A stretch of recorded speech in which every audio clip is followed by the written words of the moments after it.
to just ensure we're being good stewards of time this morning. But welcome. Thank you so much for joining us today. It's indeed special and one that we have been looking forward to. I'm Danielle Mack, Chief Development Officer at Mary Bird Perkins and a proud member of the ECHO Alliance. And I am thrilled to be here this morning and continue to be inspired by your generosity in so many ways, even beyond your philanthropic support, the work that you're doing, the echo of your voices throughout our community, not only making connections, but spreading the word about Mary Bird Perkins and our mission, the lives that are being saved and the families that are being touched.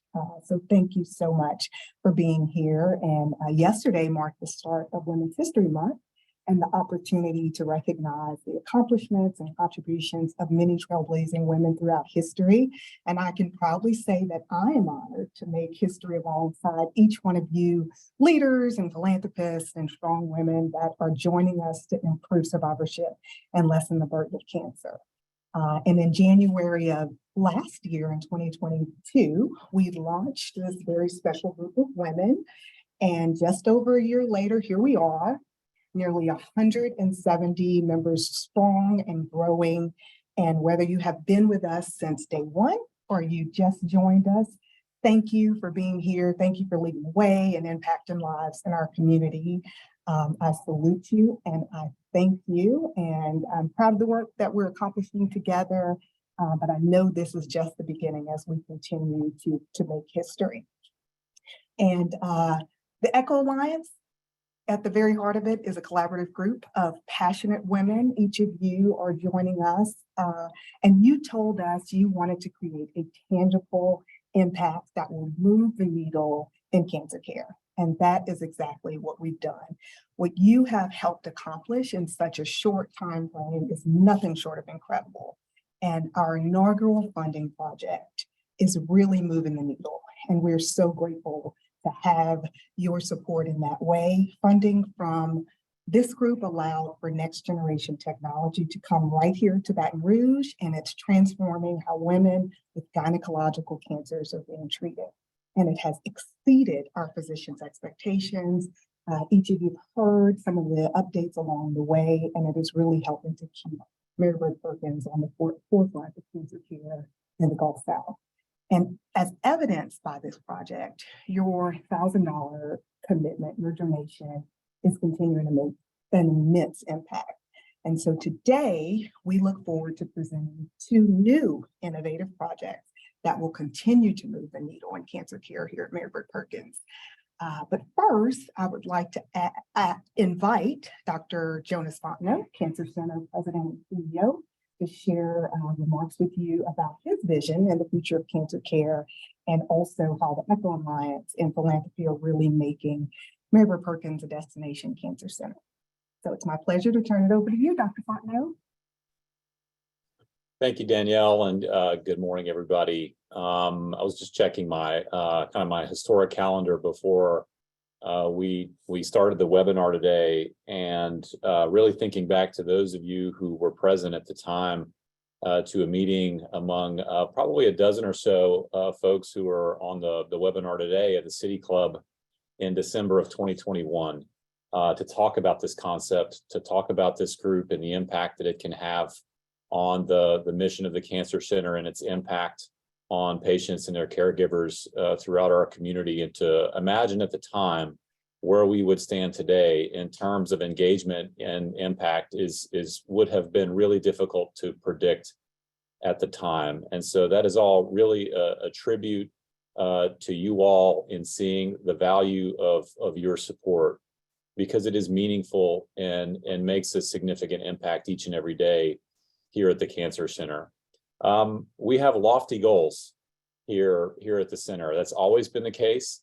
And that certainly continues to be the case now, as I think we are better positioned than we have been at any point in Mary Bird's history in being able to make positive impacts in the lives of cancer patients. We rely on our investments in technology, in people, in programs, and in community service to really elevate our mission and expand our touch to as many people, places across the region and the state as possible. There are a few ingredients to our success, and they all sort of feed on one another. Ingredient number one is our sole and exclusive focus on cancer. That exclusive focus, I think, puts us in a unique position of being able to thoughtfully deliberate and plan for how best to organize ourselves and how best to extend our programs and services to people in the regions and communities that we serve.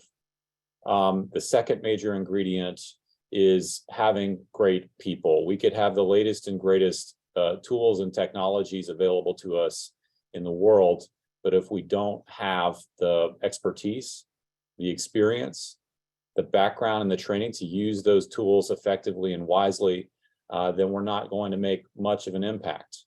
The third major ingredient to our success is community.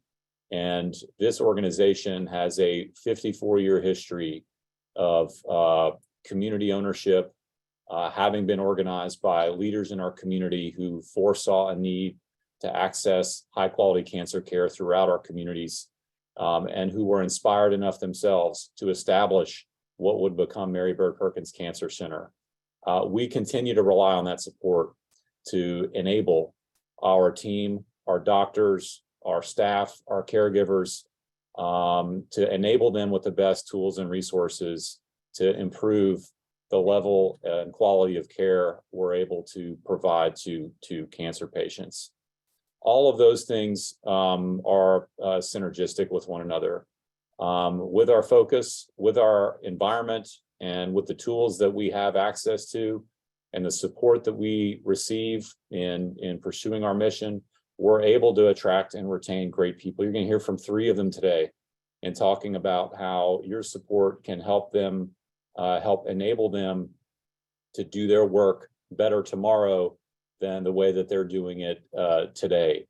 And to have, I think, the support of a group like ECHO to help facilitate these discussions and empower us to do more and better work is really inspiring.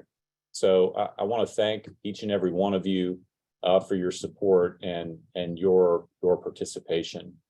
The year 1 results have been fantastic. You have all heard, I think, from Dr. Castle at one point or another along the way, the fact that we're able to make the technology that she needed access to in order to provide better care to patients with certain GYN cancers has been transformational. We are doing work here even before other academic organizations like MD Anderson were in a position to be able to do. And that is was facilitated directly by your support. We also had another option for funding last year related to patient navigation and associated technology that was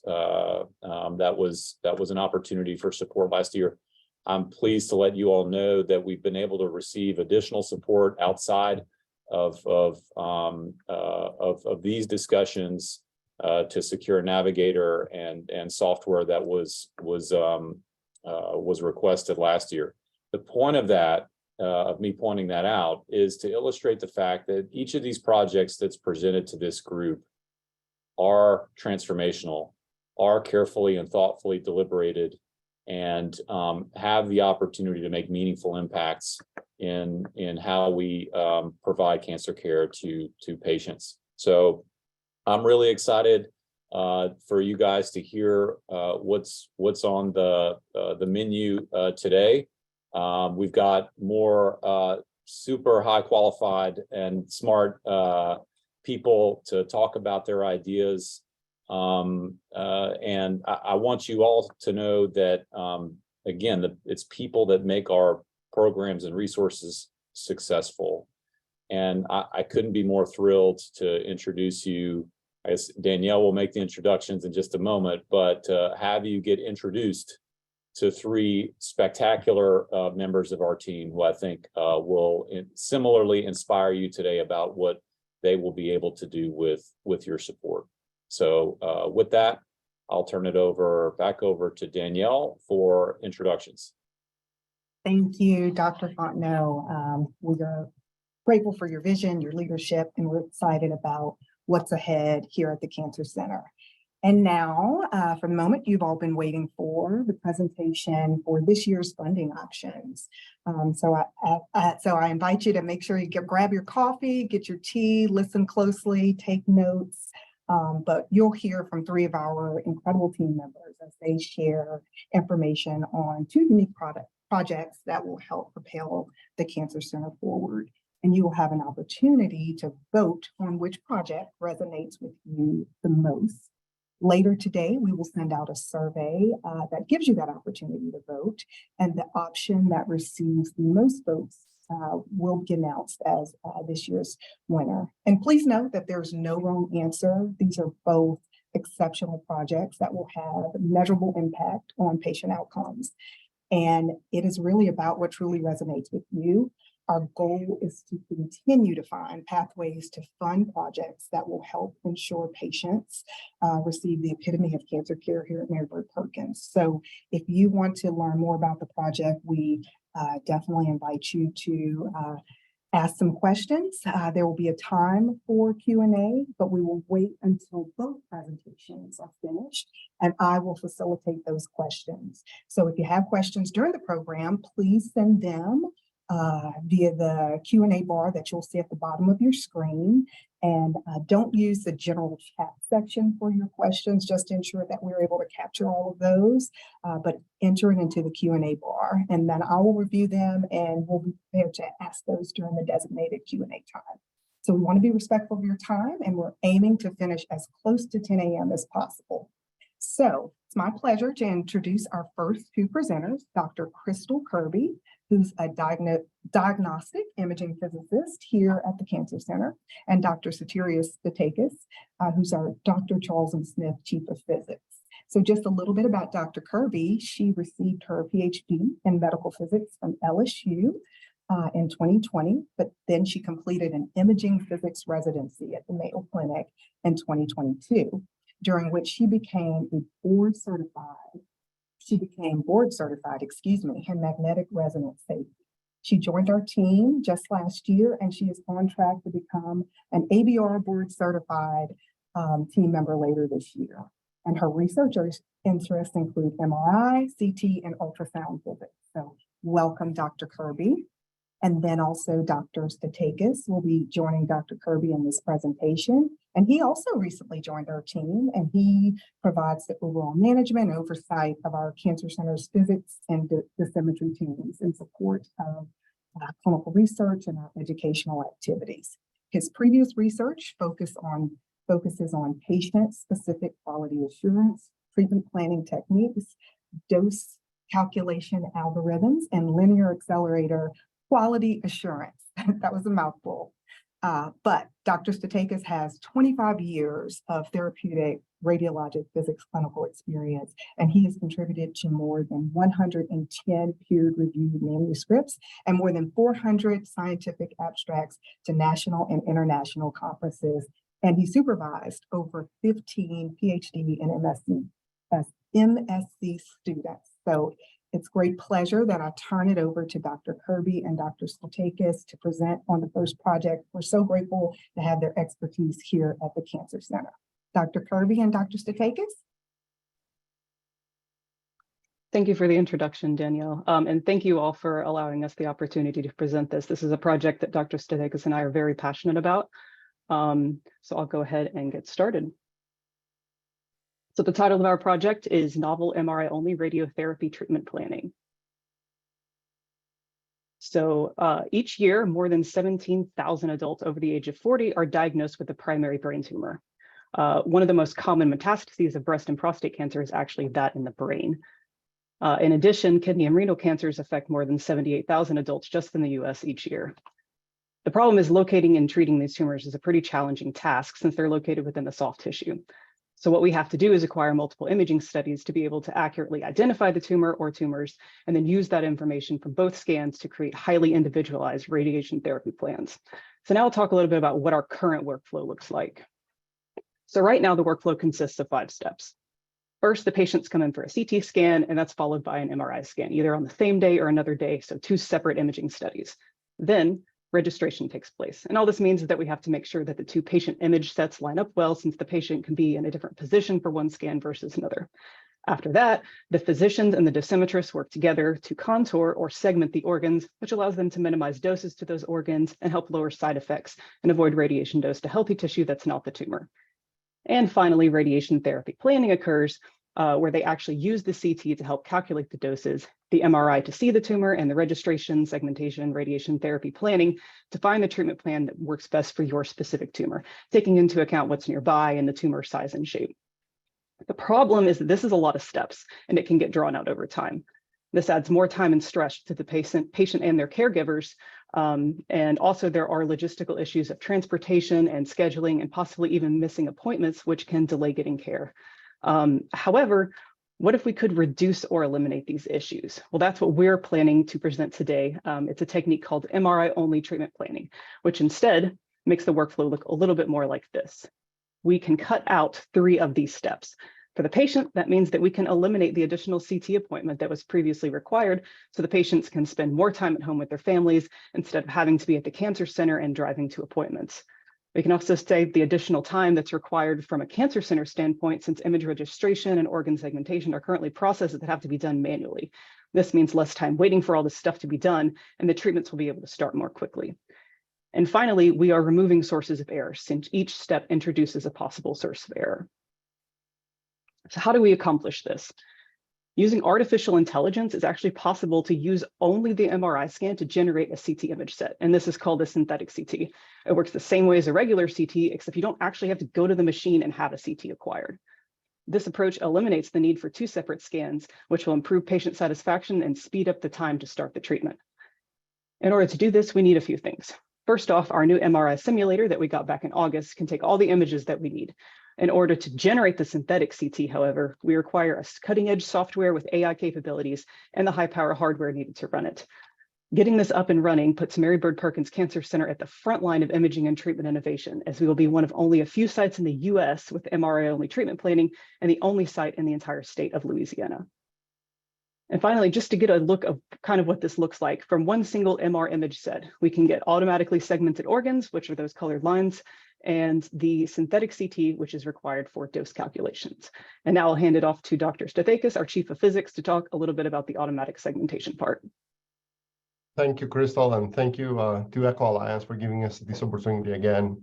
What I'm going to say is that artificial intelligence has taken medical physics by storm. The fact that we generate a plethora of data, and also that there's several tasks within the radiation therapy process as presented before, would benefit from automation, and it was no-brainer for AI to take place there. One of the most time-consuming in the events in the chain of radiation therapy is the imaging studies that we use for the treatment planning process in radiation therapy, and mostly the segmentation of organs at risk, as it was mentioned before. You see that the problem we have is not killing the cancer cells with radiation, but trying to avoid the normal tissues surrounding the cancer. This is the only limiting factor in prescribing a true curative dose. Physicians, dosimetrists, physicists are often tasked to delineate those organs at risk. This process can take hours, even for the most experienced physicians, to outline every structure, because if such organs are not identified, then radiation can be deposited there. We don't know that, and can cause negative side effects. AI, artificial intelligence, is helping us in delineating those organs automatically. A 4 to 6 hour segmentation of a brain, head, and neck region can now take 3 to 4 minutes. The time savings can now be directed to improve treatment plan quality, enhance patient outcomes, increase the time of physicians spending with the patients instead of in front of a computer, and increase the throughput in terms of patients getting treated at Mary Bird.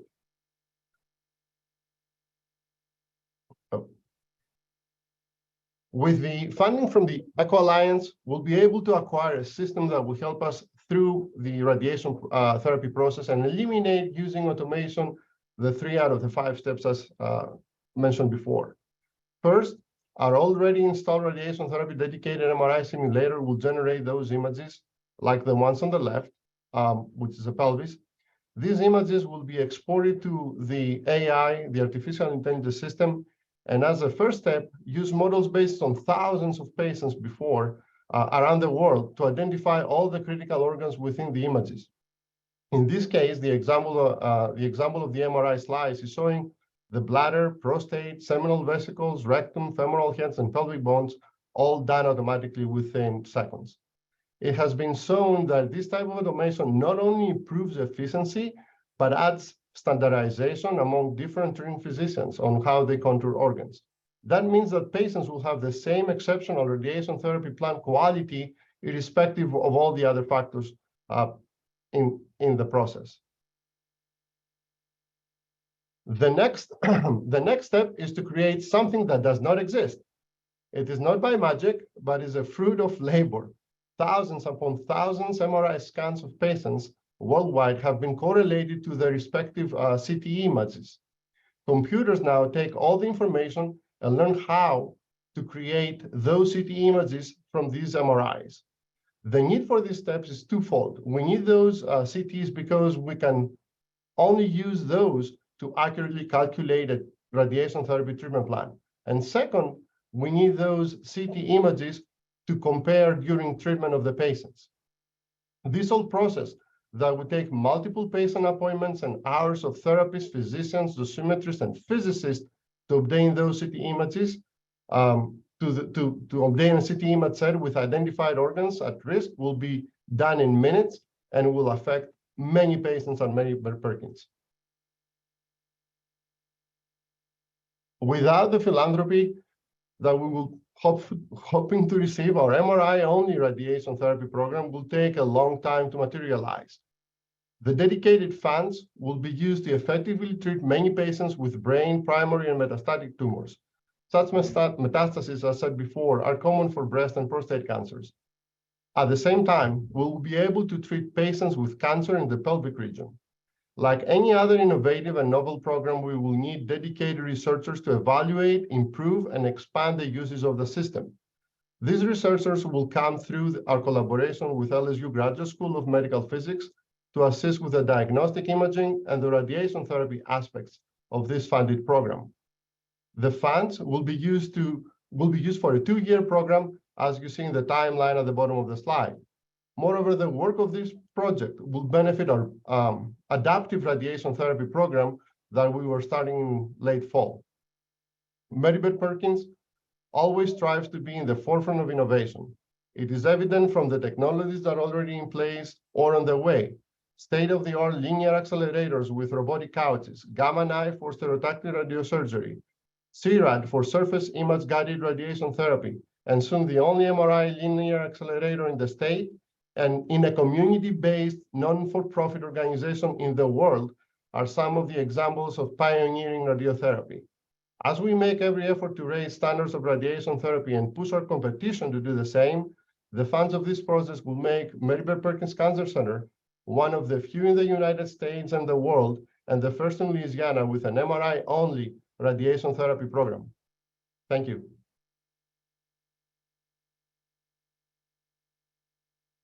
Wonderful. Thank you so much, Dr. Satakis, Dr. Kirby, for your excellent presentation on that new innovative project and all that it could bring from a patient experience standpoint and improving efficiency here at the Cancer Center.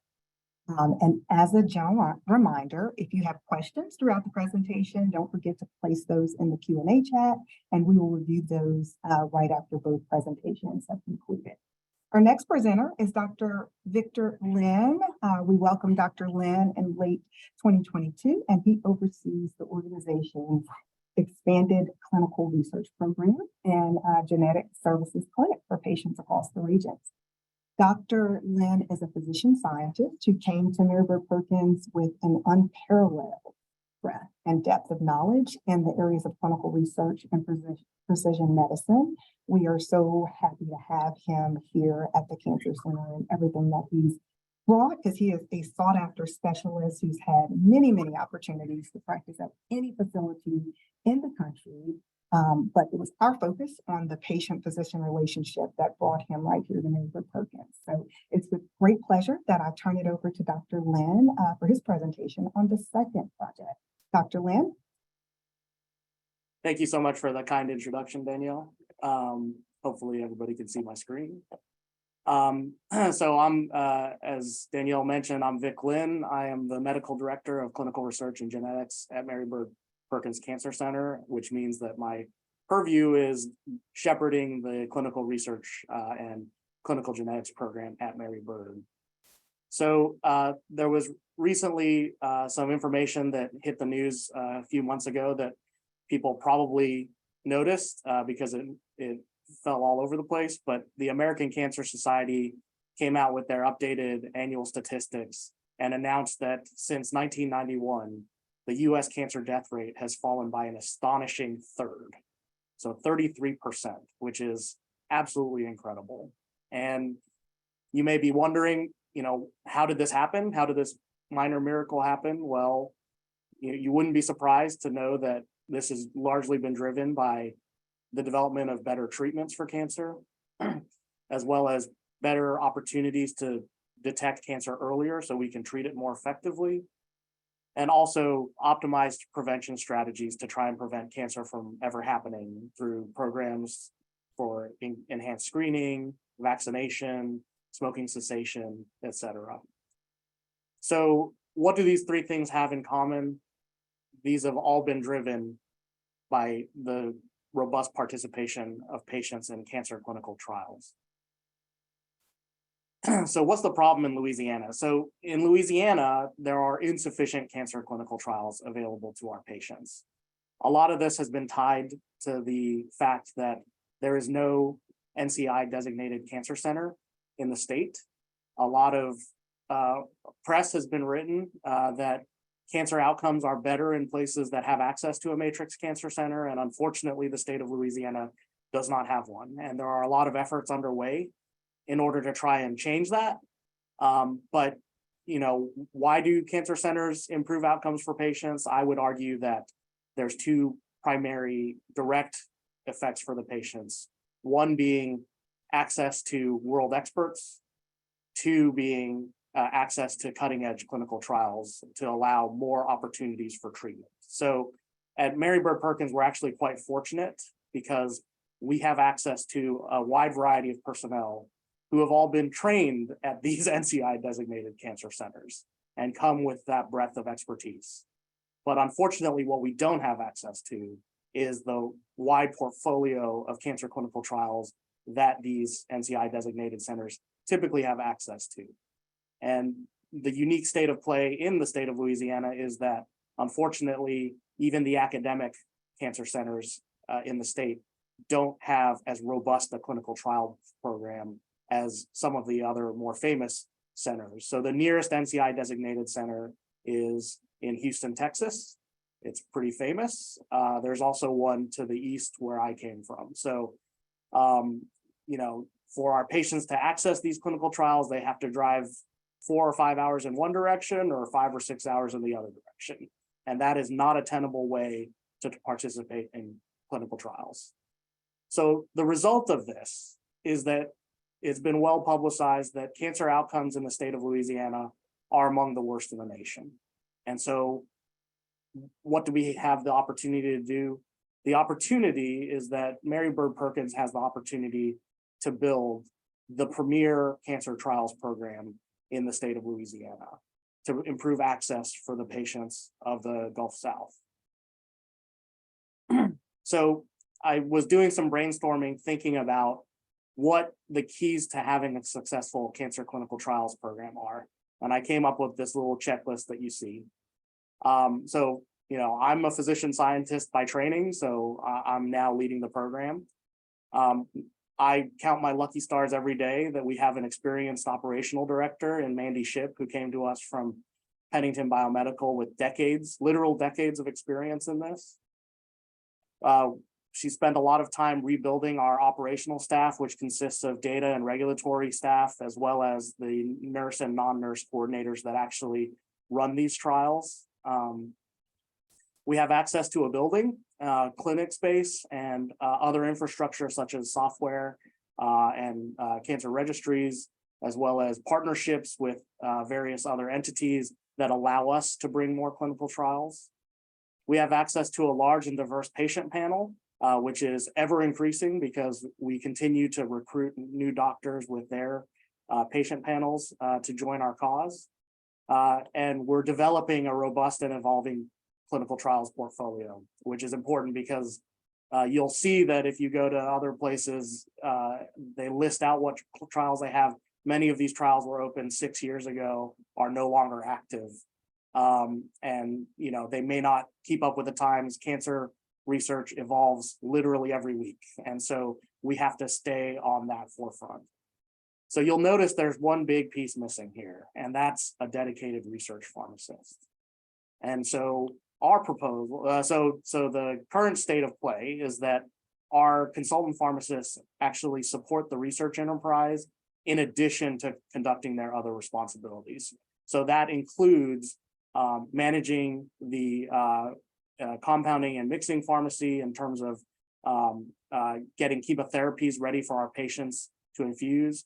You can imagine that with our growing patient population, that piece of their normal day job is going to get more and more, is going to take up more and more of their bandwidth. Simultaneously, since me and Mandy have come on, we have really been focusing on opening exciting new clinical trials to allow our patients to participate. And so on both sides, they're having more and more demands on their time. The additional problem is that, unfortunately, our current staff, because they weren't hired with research in mind, they have limited experience with clinical research, and that amplifies the demands on their bandwidth. So that means that things that they don't consider to be routine, we kind of have to explain and walk through, and because of the lack of comfort, it adds a lot of stress and demands on their time. So what we're proposing, we're asking for the funds over 2 years to support the recruitment of an experienced and dedicated research pharmacist. And what will this allow us to do? So this will allow us to open more and increasingly complex protocols. So when you talk about clinical trials, you may hear that there are different phases of clinical trials, ranging from phase 0 to phase 4 trials. Most of the places that we're playing in are in the phase 3 and 4 space, some phase 2s. These later phase trials are less complicated. A lot of the times the safety of these agents has already been established, so there's less work to do. But as a result, they tend to be less exciting. They're also, we get compensated for running these clinical trials based on the complexity. So later phase trials also don't have reimbursement at quite as high a rate. So phase 1 and phase 1 trials are the earlier phase trials, which allow us access to things that are truly novel. And because of that, we have to do a lot more work in terms of vigilance to shepherd our patients through these trials.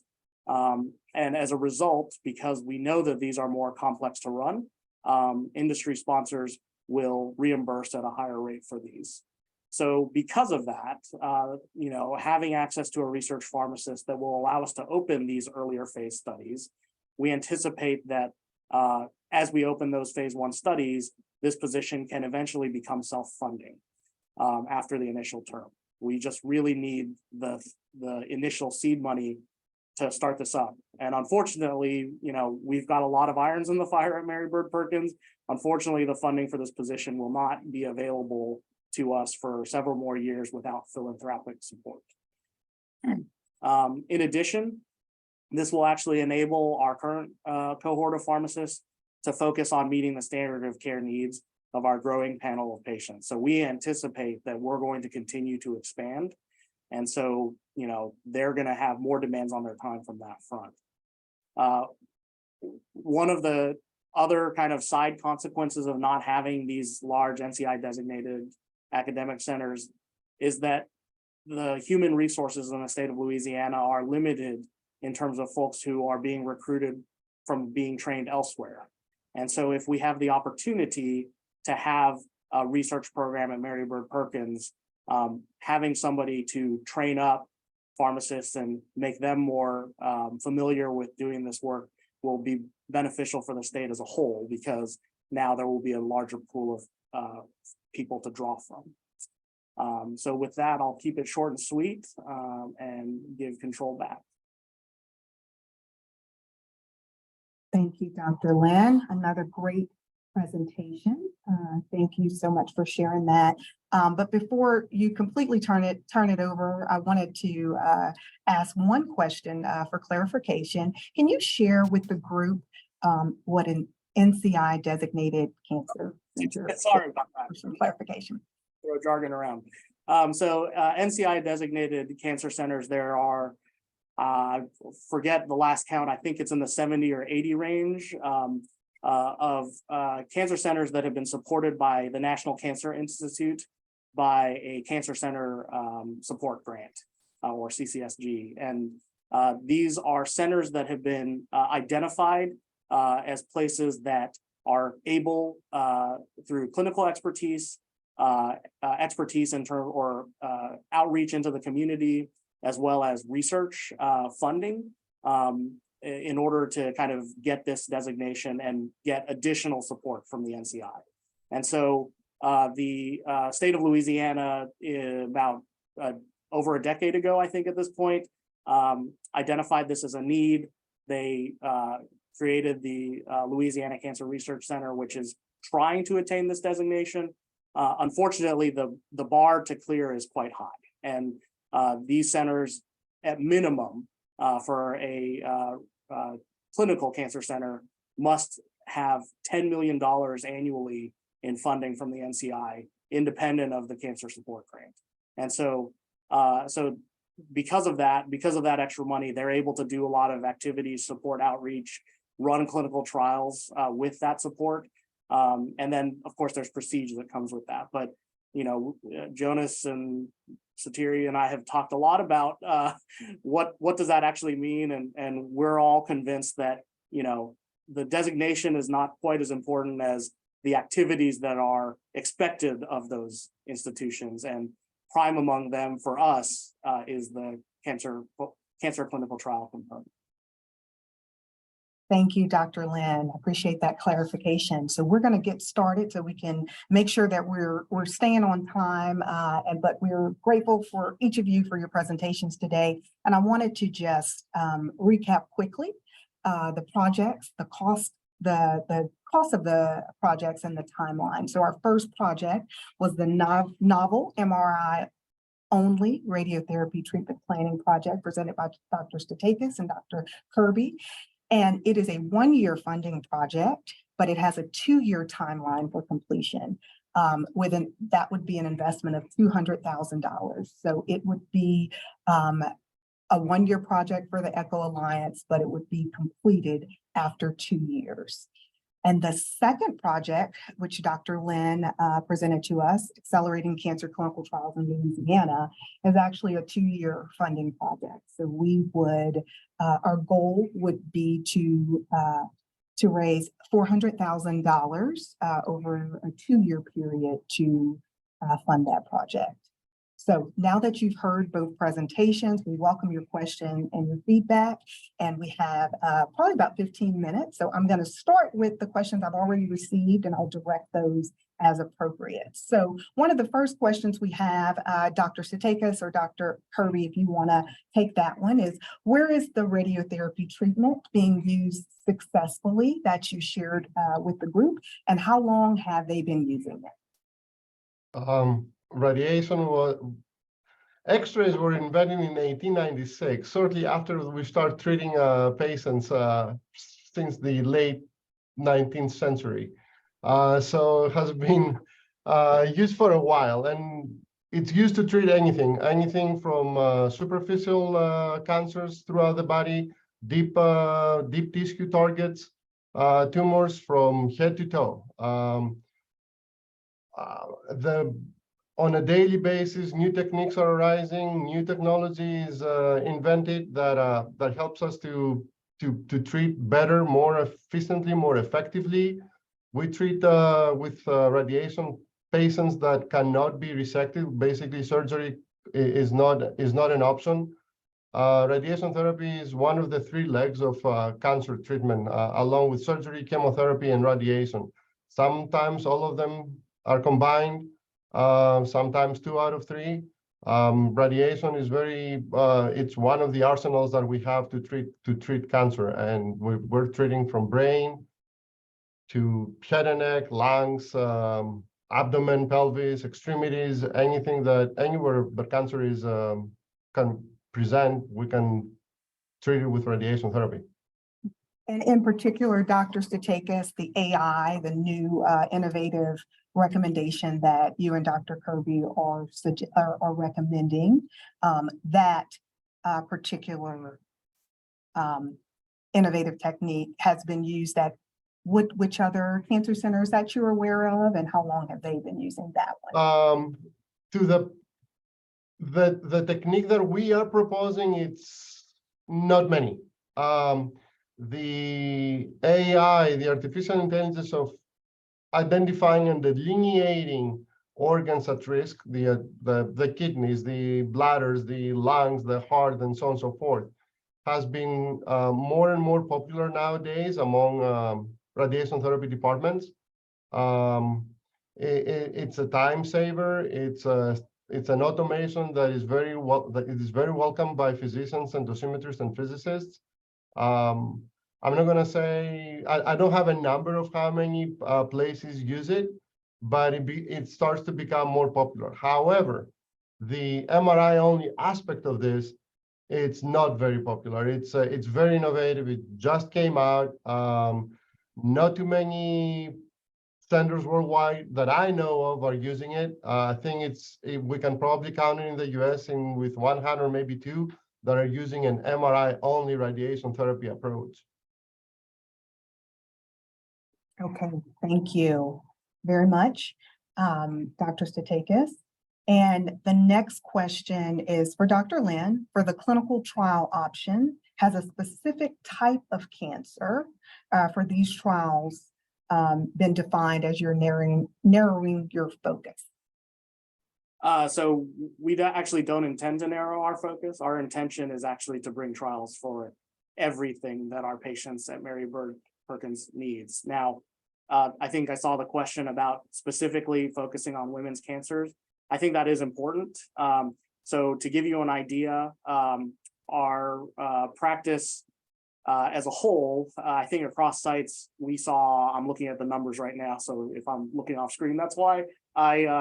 We saw over 3,000 patients last year with breast cancer. About 1,000 of them were new. And so that is by far the largest cohort of patients that we see. So necessarily, a lot of this will be focused on breast cancer trials. We have a number of exciting breast cancer trials that are actually coming on board like now. So that is an area of excitement for us. We've had direction from our physicians who have expressed interest in opening more ovarian trials as well. Uterine cancer is a little bit more rare, but we always look for opportunities.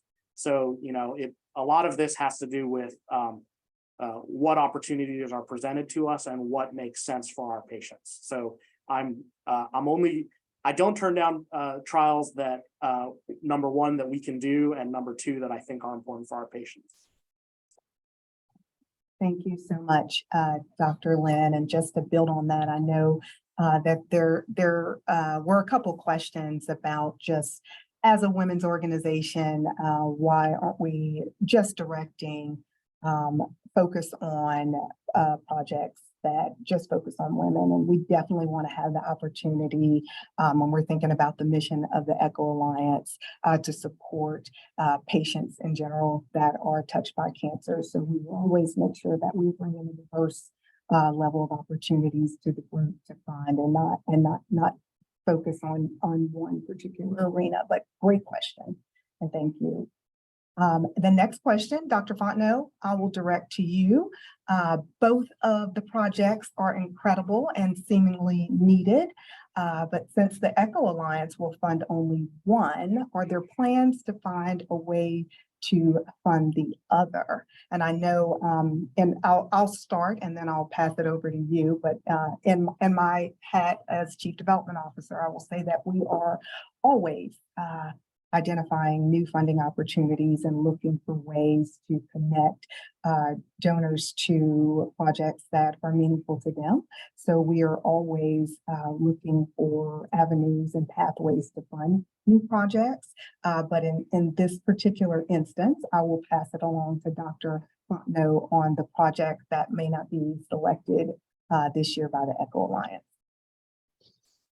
Yeah, the only thing that I think I would add, Danielle, is that projects and proposals that have made it to this level of maturity are, by the nature of how these discussions occur about which area to focus versus another, the fact that they've made it to this point of being proposed to you all signifies the impact and deservedness of each in terms of the competitiveness of support that they may be able to find from other sources. So I think we've seen that to be the case in last year's project proposals as well. Only one was selected by the ECHO Alliance for funding, but both projects ended up being funded at the end of the day because they were both very deserving. And I think the same, the same situation applies here. We've heard talk of NCI designation from Dr. Lynn. And it's important to point out that Dr. Lynn, Dr. Kirby, Dr. Statakis, myself, all trained and came from NCI designated cancer centers before coming to Baton Rouge. And so by virtue of that background and expertise, these ideas are novel. These ideas will have impacts, and I'm confident that any projects that the ECHO Alliance chooses to fund will be propelled with a lot of momentum into the future. And those that are not selected will find funding sources elsewhere. I'm confident of that. Thank you, Dr. Fontenot. We had one more question that came in that I will direct to Dr. Statakis and Dr. Kirby. The personnel that manually review the scans, are they Meredith Perkins employees, or do we outsource those? Are there cost savings or here or otherwise that would result from changing from this manual review to the AI computerized review? I'll start with the review. Most of them are done by our employees, but sometimes there is a need to be outsourced to radiology. However, by eliminating one step, at least the major step, which is the CT scan from the whole process, not only we are saving cost in terms of CT tech personnel time, but we are opening those times to use it for other patients, patients that are needed for diagnostic purposes or other treatment planning needs, which means that we're reducing the cost, but we're at the same time we are have an opportunity of revenue, so might bring something back at the end. On top of that, the time savings of our dosimetrists and our physicians, it's in the amount of hours almost per day. Collectively, the work hours that will save in auto contouring, in registrations, and all that, if you translate it to dollars for physicians and dosimetrists, it's a lot. So I would say we're going to be saving time for the patient, saving gas, saving time for navigation for navigators to not to have multiple appointments, only one and done. But in the same time, we are creating opportunities for revenue by adding more time to the diagnostic CT. We are also with this system, we'll be able to save time, and I think Dr. Kirby can speak to this, by reducing the time for the MRI study, because all these studies are already done, and we should be able to complete the whole image sets that we need in lesser time. So overall, reducing time, which is reducing money, but also creating opportunities for revenue. And I'll just add that the scans that we use for this, that we basically feed into the AI system, are scans that these patients already have to get. So we're not actually having to spend more time on the MRI to get what we need. They're already automatically generated from the scans that they already have to have. Okay, thank you so much. Very helpful. And it looks like we've answered all of the questions. However, if there are any additional questions, as we're wrapping up with time and we want to stay on schedule, don't hesitate to email those to Chrissy before, is it 5 p.m. today, Chrissy? Okay, by 5 p.m. today, so we can get those answers to any questions that you might have on the project. So just a reminder, Project One, which was the novel MRI only radiotherapy treatment planning project. It's a 1-year funding project with a 2-year timeline, estimated at $200,000. And then Project Two, Accelerating Cancer Clinical Trials in Louisiana, is a 2-year funding project estimated at $400,000. So we would do that project for 2 years. So all wonderful information. Thank you so much. Again, there's no wrong selection. We just ask that you, throughout your voting, you select the option that resonates most with you. And before we conclude, I would like to take just a brief moment of silence. One thing that we share with you often is when we're making decisions, the patient is always in the center of the room, and it really drives every decision that we make. And I know that cancer has touched many of your lives in some way. And for every person on this call, there is someone you love, there is someone in the mirror you decided to join in honor of, to support or make sure that cancer doesn't touch. We know that you are doing this and because of some of those reasons. So if you are comfortable, I would ask that you take a brief moment to add that name to the chat so that we can honor them today. And once again, want to thank you, but we'll have a brief moment of silence right now.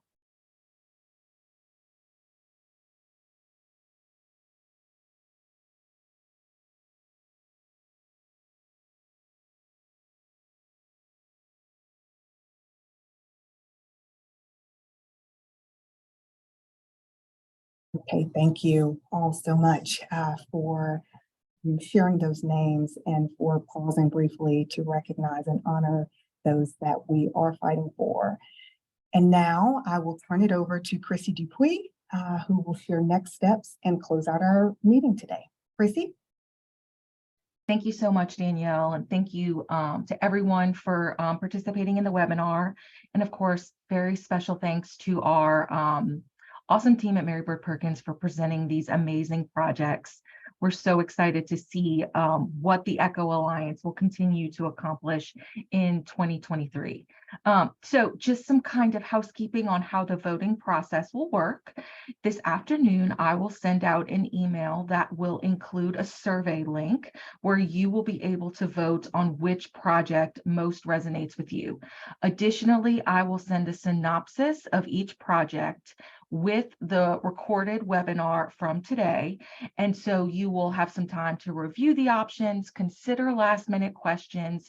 And then if you do have an additional question, I do ask that you try and send it to me by today at 5 p.m., as Danielle said, because we want to give ample time to be able to ask these questions to the doctors and get you answers by the time, in enough time, excuse me, before the voting is due, which that brings me to the deadline for voting. And it is Tuesday, March 7th at 9 a.m. So that's this upcoming Tuesday.